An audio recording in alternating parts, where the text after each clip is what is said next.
Wicked is based off of the very popular, very famous Broadway musical of the same name. I do need to correct myself, actually, it is only Act 1 of that musical, which means I also need to correct myself, this isn't really Wicked, this is Wicked Part 1. They're not really telling you that in the marketing, but when you see the movie and they put the title up and put the little Part 1 in the corner, you might be feeling some kind of way if you didn't know.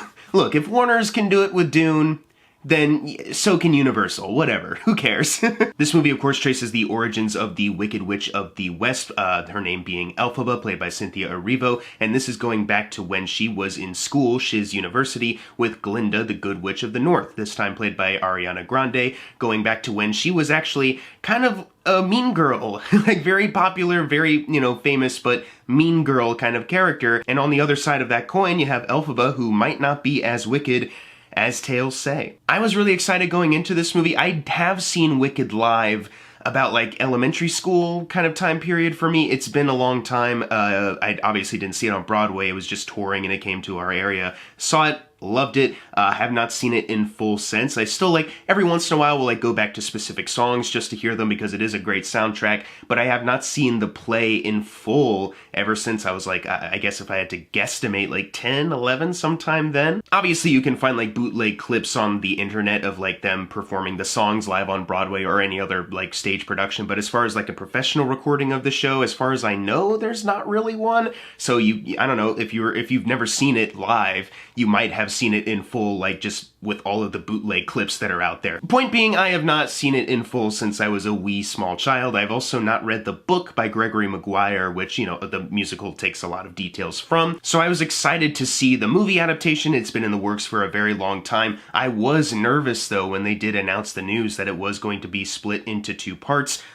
Each movie's going to be for Act 1 and Act 2, but then seeing the runtime for the Act 1 movie being basically a little longer than the length of the entire show, so I was kind of nervous. I was like, okay, so what have they done here? You know what I mean? This can go south or this could be a good thing. So I went into this movie very excited, wanting something great, but knowing in the back of my mind, be wary, be cautious. This might be a disaster. This could go in the wrong direction. And I loved it. I just wanted to talk about it right out of the way because the thing that I was the most worried about going in, and I've seen some other people kind of say the same thing, this isn't an original fear, based off of splitting it into 2 parts. My biggest fear actually turned out to be not so bad, and I know they've made some differences, some smaller tweaks to how certain songs are performed or, changing up certain scenes and how they play out, but overall, basically what they did is they're not just adding so much filler where you're oh, I'm just bored with this, why are you doing this, you're just doing this to fill out a runtime. They did it just to let certain moments breathe, and for a movie, that I think works very well. Once again, I have not seen Wicked in a very long time live, but I think that one, and a lot of other musicals too, you try to keep things going fast, keep it going quick. So I think a lot of what happened in Act 1 on the stage, they go by really quickly. But the movie, because you can be more intimate and you can draw certain things out because it's a whole different medium, I think that's mostly what they were focusing on. There's a lot of moments where you really do get to really feel immersed emotionally with the movie. Whether it's comedic moments or it's moments of drama, they do a really great job of just, letting you feel the whole thing out and letting this story kind of stand on its own. They got really lucky in the sense that, and it's structured like this for a lot of musicals, but when the movie ends at the intermission point, it doesn't feel oh, come on, I'm not seeing the whole thing, why, they just cut it off here just to keep it going. Okay. They ended off in a place where it's no, you still get an entire story. So it ends in a spot where I'm obviously it sucks to wait a whole year for another one. At least we know it's a year. It's not something like Across the Spider-Verse where it's the part 2, who knows when that's coming out. But this one at the very least does end in a place where you're I still feel satisfied that I did get a whole story here. I saw these characters go on their own character journeys and have their arcs, and obviously there's still more places for them to go, but I did see a complete story, so for this next year, I am satisfied at the very least. So I really felt like getting that out of the way up top because, like I said, it was my biggest fear, but then it turned out it really was not that big of a problem. Any changes that they made weren't really so drastically noticeable, at least for me. The other thing I really wanted to talk about right away is how impressive the practical effects work is. Not just like the makeup on Cynthia Erivo to transform her into Elphaba, or even like the costumes, the wigs, whatever. Obviously they look sensational, they look wonderful, but the set design really impressed me in this movie. There's so many points where I was looking at it and there's just this sense of like, I'm not looking at a visual effect like that.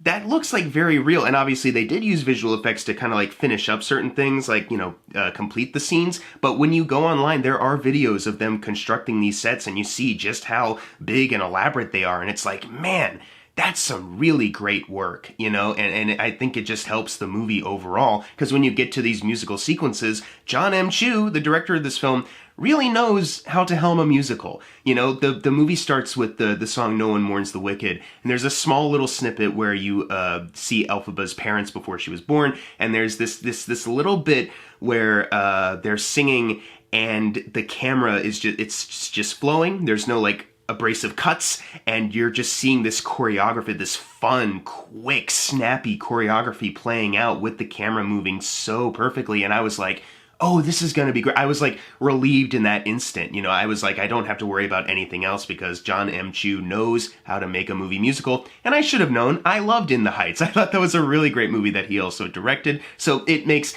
absolute sense that this would also be the same way. And there's just, God, there's so many great numbers in here. You know, Dancing Through Life, Popular, What Is This Feeling? So many moments too where like, the actors are just all going, you know, there's so much stuff going on and the camera just flowing through everything, capturing it. And there are a couple parts where I was like, I'm sure that there's gotta be some behind the scenes moments where they like bump into the camera or stuff like that. Or at the very least, the actors are probably constantly worried about that because it's just so immersive in that way. They really did take the extra steps to not just, you know, go the producer's route where they just like set the camera back and you just kind of see it play out in just like a very like two-dimensional kind of setup, but it's also not like the Joker movie where it's like they're just cutting around all the musical bits, or you see Joaquin dancing but you don't see him actually putting in the work to do it. Like, you acknowledge he's doing it, you know what I mean? Like, or it's not like Dear Evan Hansen. That's just a whole other beast of just like fucking awful movie musical, right?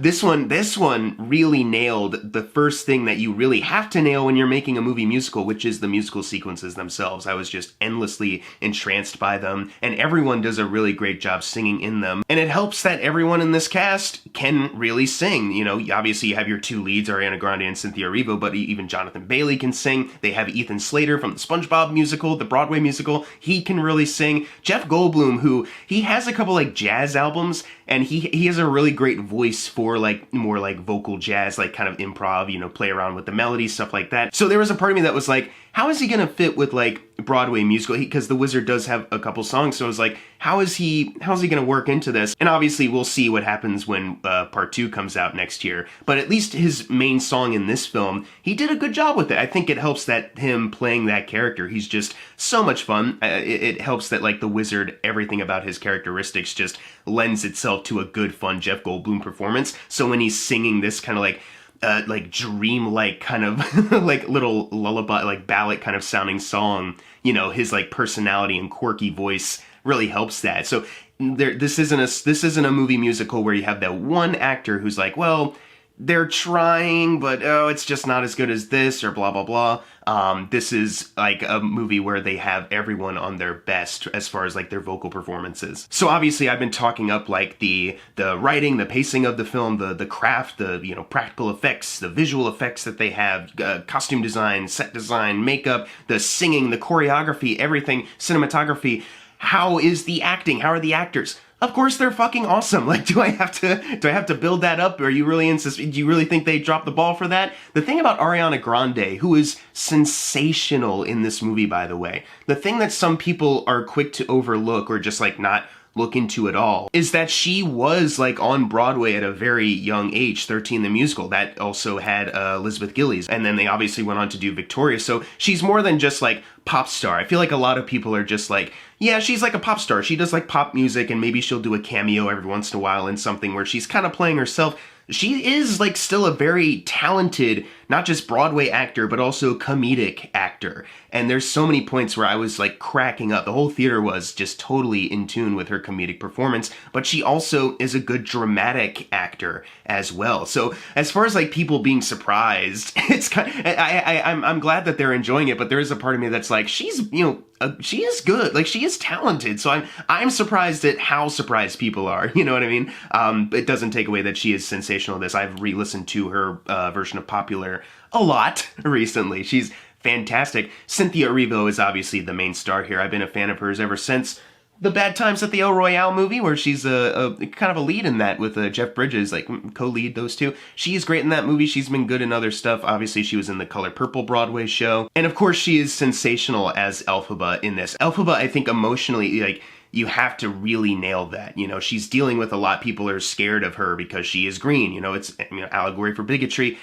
So she has to try to like maintain, try to not let it show that it is bothering her. So when you see these moments, throughout the show where, she's feeling like a little hopeful, like a little more optimistic, like Madame Morrible is kind of letting her in and it's looking like the wizard, like that he might be impressed and like might want to work with her. You have these like kind of like very hopeful moments, but then, you have your, mean girl kind of like school bully thing going on. And so when you get to those kind of like dramatic lows, and obviously, of course, when the act one draws to a close, it gets very dramatic, and she's able to kind of release like these kind of like pent up emotions that she's been trying to hide in such a just heartbreaking way, and she has a fantastic voice. Already knew that because she does sing in Bad Times at the Oriole.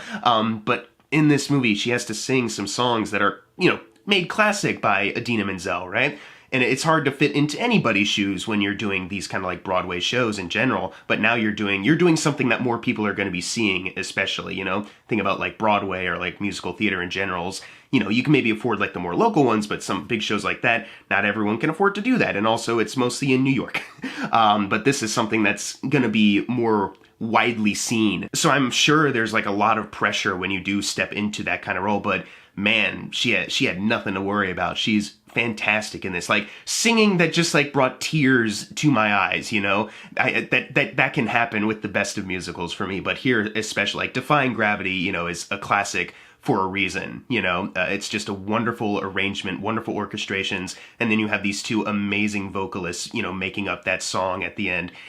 And just, man, everyone in the theater, you could tell, everyone was so emotional. They were happy about what they were seeing because it was so sensational, but the drama of the story was getting to them as well. There were tears from everyone. And when the movie does draw to its close and the to be continued card comes up, I think I saw some like tweets going like, man, some of the groans I heard, whatever. In my theater, at least, everyone just fucking applauded. Like I was kind of saying before, I think everyone in my theater at least understood. We just saw like a complete story. The hype is obviously real for part two, and you're never going to be able to get over like, I want it now. But I think a lot of people are going to be happy with what they got because, like I said, they just did the work to make this all just well-rounded and just a really great experience for its own contained story. If I had to have any critiques with this movie, there's only one. It's just that every once in a while, there's a couple visual things where I was like, not that there's anything like abhorrent or just like immediately like, ugh, get away from me. but just every once in a while there is a part where I was like, I wish that looked just a little better. I wish it popped a little bit more. That's not something I'm always hyper fixated on though. Like I know people like to like take screen grabs and like complain about stuff endlessly. And it's like, I can notice that, but like most of the time when I'm in the moment and I'm watching the movie, it doesn't really faze me as much. So it's kind of more of a smaller thing for me in this case. Other than that, love this movie. Can't wait for part two. So many things I haven't mentioned. Peter Dinklage voices Dr. Dillamond, and I love that so much. He sang a bit he had a song in Ice Age 4, if anyone remembers that. He has a villain song in that. It's weird because that series is not a musical, but he has a song in it. But he also had a musical that came out a couple years ago called Cyrano, kind of more relied on his like natural, imperfect, but solid emotional voice. That was a good movie. I was glad that he got, to voice another character and have another song in this. Jonathan Bailey, as soon as he came on and he's riding a horse and just the move he does to get off said horse, I was like, this guy's gonna fucking kill it, isn't he? And he did. He was fucking amazing in this. Yeah, everybody in this cast just did a fantastic job throughout. I was not really let down by, other than the visual nitpicks I was not let down by really any aspect of this film. I loved it. I'm itching to see it again, if I'm going to be honest with you. I'm going to give Wicked Part 1 an A. I really, really love this movie. I can't wait for Part 2. Despite me being nervous before going in, not just for Part 1, but even for Part 2, like, okay, you know, how are they going to handle Part 2 when we get to it? Is it going to be as long? What are they going to do? Is it going to work quite like this? I am in, you know, full faith of John M. Chu and the team and what they have decided to do here. I think if they pulled this off, which they did, you know, I'm all on board for Part 2, so bring it on, baby. But if you've seen Wicked Part 1, leave your thoughts in the comments below what you thought of it, and as always, thank you guys for watching. Make sure to subscribe. I'm Jackson Fulcher. See you guys next time.